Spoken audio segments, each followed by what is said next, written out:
Unfortunately, most real estate agents, like 75% of agents, don't make it past the first year. Which, Wow.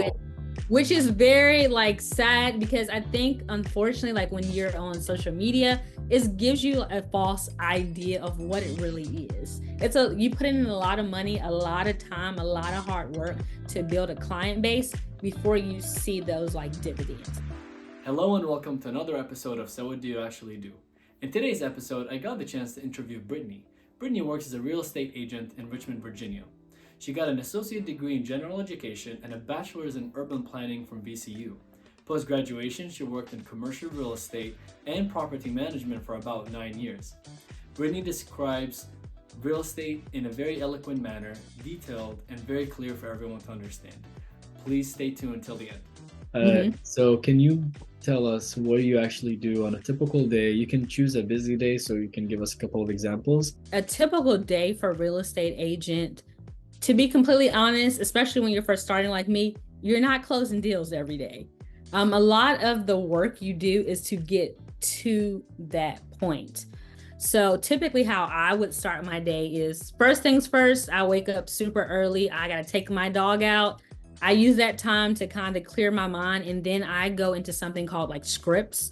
So we practice scripts daily to help us through like specific conversations that we need to have that day to work with leads. Now, if you were to, so if I just like fast forward and someone said, hey, I want to buy a house, typically what I'm going to do is first make that phone call. Hey, I heard you're looking to buy a house. And I'm going to kind of ask some qualifying questions to see if they're very serious about it. And, if they're serious about it, I would set a in-person visit and go over, hey, this is the whole process. This is what you can expect. This is what I will offer you to, if you decide to use me as your agent. So pretty much when that happens, they have to sign something. It's like a brokerage agreement. And it's just saying that, hey, I'll be representing you in this transaction and I'll be your client.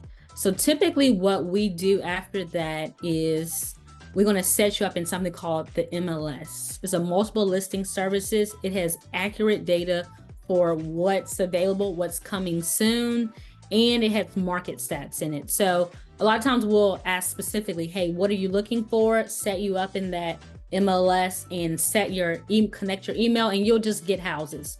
You'll get houses that meet your criteria. And when you see something that meets your criteria, or I find something that meets your criteria, we'll just set up tours. So typically, with the tours, it's very easy. We have software that we can literally go to the house, see if it's an opening, press it. You can do same day tours. But when somebody wants to put in an offer, that's when it gets a little bit more complicated. But this is like the exciting point, because this is what, as a buyer, this is what you want to do. So when we put in an offer, we have to use specific data to know, like, hey, is this house worth it? So that's where my consulting comes in, because I'm going to offer you something called comps. I'm going to let you know what's sold, what are things selling for. And from there, I can coach you on what you should put in an offer. I don't tell you what you should put in, but I give you the information. And from there, you can make a decision. So after, being strategic, me calling that person, figuring out why this person is looking to sell, we will put in a strategic offer. And if it's accepted, then, the next process would be for them to put down a deposit, which is called an earnest money deposit. And then in the middle of that, we have inspections, negotiations, ensuring proper paperwork is going on. It's a lot of the realtor, myself, following up with the title company, following up with the lenders, and we choose a closing date. And once that closing date is done, I always say it's not official until it's official, till you get to that closing table. You sign that document, then it's done. This is the most happiest part. We hand over the keys and you own a home. So if you're selling a house, it's a little bit more complicated. And but the process starts the same. That phone call, setting up an in-person appointment, seeing why they're looking to sell, marketing their property. So if you are a person who's listing a property, you're working for the seller, you have to, as a realtor, a lot of times you have to come out of pocket, as in you have to get professional photos, you may have to get professional videos, you may have to stage it, you have to do a lot of research to make sure that it is shown in the best light possible so that you can get quality offers, so that the house can get sold quickly. So a lot of that is like once we get an offer, letting the person see all the offers and they can decide. They can decide, which one they want once something is accepted. A lot of it on the listing side is communicating with the buyer, making sure that all their information is where it needs to be and making sure the owner is like in compliance, whether it's with taxes, if there's liens, just making sure that everything goes well, making sure the finances are in place for it to get sold as quickly as possible. And that's a very condensed version, but overall, that's kind of how the process works on both sides. Wow, that thank you for that. I mean, like you mentioned, I for most people, it's I'm on Zillow on my sofa after work, and I'm just saying, oh, that piece of property looks really cool. I want to Right. reserve. Oh, let me find a real estate agent, and then boom, if I like it, I'll buy it. Moving on. But Mm-hmm. so a question on the urban planning, did that open up your eyes, kind of give you fundamentals? Would you say that's a good um, kind of a major that opens up that avenue of understanding the behind the scenes, or would another major be more beneficial? I would say if you wanted to become a realtor, you don't necessarily need a college degree, but I will say my degree in urban planning, absolutely. It opened up, my point of view and how I seen the world. I mean, every aspect of where you live, you have, whether you live in the city, whether you live in the suburbs, um, all those things are playing. Someone is designing that in the background. So it only helped me become a realtor because I not only could give people a point of view on the house aspect, but I could let you know about the city. What about things that, what things affect your appreciation, how to find what's going on in your community, because all of those things affect your way of life. That's really cool. And I guess to top it off, commercial real estate, property management only furthers your skills. What would you say are like the top skills that you've learned from these two different, I guess, I don't know if they're considered career paths or just jobs in that career path of real estate? Yeah, I would say like if you in property management, the commercial real estate aspect of it and being a realtor, which they're all in a broad umbrella, but all like very separate type of roles. But I would say you definitely have to be a good communicator. It's a lot that's going on. You have all types of people that you need to be communicating with. And you need to not only be able to speak and get your point across, you have to be able to write it. You have to have a lot of good time management, because it can easily get overwhelming. I would say an eye for detail, which is something that you can learn over time, but you will be dealing with contracts on a daily. And the more you do it, the more you come more comfortable with it. And even to be a good listener, just to kind of figure out what that client wants and what they need. There's a lot of misinformation in this world, and part of being a real estate agent is being able to be a guide, be like a consultant. So you give them all the information, what's happening out there, and then they make the best decision for them from that.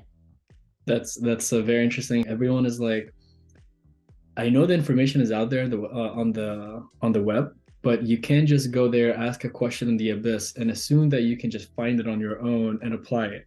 Because Um, there are a lot of interconnected things that eventually you right. might kind of hit yourself in the back without even realizing what you just did.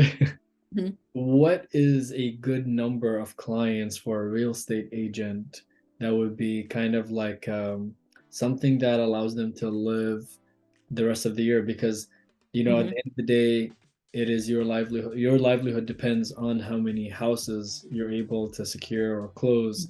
whether Hmm. selling or buying. Hmm. And you're not necessarily, you're basically juggling a couple of properties at a time, and their properties most likely range in value. Yeah, well, I'll say I'm new to real estate, so I'm really still figuring that out to see like, hey, how many houses will it take to like meet like my income, like a good level of income. Now, I will say this, typically your first year, you probably aren't going to reach that income. This real estate is something that really like can take many years to start getting consistent income.